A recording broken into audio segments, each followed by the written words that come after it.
আমার আজকের রেসিপি হচ্ছে ফিশ ফিঙ্গার। আমি একদম সহজ করে দেখাবো। আমি এখানে স্যালমন মাছ নিয়েছি, এটাকে একটু বড় বড় পিস করে নিব, তারপরে স্কিন আউট করে নিব। স্কিন আউট করা একদম ইজি, শুধু একটু এইভাবে ভিডিওতে যেভাবে দেখছেন এভাবে টান দিলে স্কিনটা উঠে চলে আসে। ফিঙ্গার ফিশ যেহেতু বানাবো, ফিঙ্গারের মতো করেই কেটে নিয়েছি।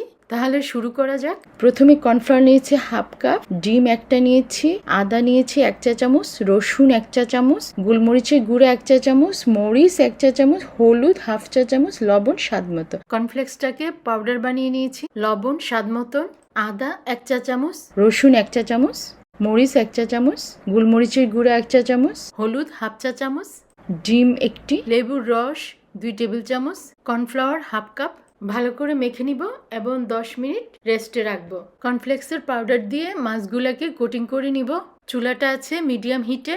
একটা ফ্রাই প্যান নিয়েছি, তাতে রান্নার তেল দিয়ে দিয়েছি। তেলটা গরম হয়েছে, এখন মাছগুলো দিয়ে দিচ্ছি। এক সাইড হলে আরেক সাইড উল্টিয়ে দিব। এক সাইড হতে 3 মিনিটের মতো লাগবে।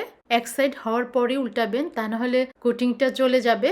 এক সাইড হলে আরেক সাইড উল্টাবো। জাস্ট 2 বার উল্টিয়েছি আমি। হয়ে গেছে, এখন উঠিয়ে নিব। এত মজা হয়েছিল। আপনারা ইচ্ছে করলে তেলাপিয়া মাছ অথবা যেই মাছে কাটা নাই ওই মাছ দিয়েও বানাতে পারেন, বাট স্যালমন মাছটা দিয়ে বেশি মজা হয়েছে। আল্লাহ আমাদের সবাইকে ভালো রাখুক, সুস্থ রাখুক। দেখা হবে নেক্সট ভিডিওতে ইনশাল্লাহ।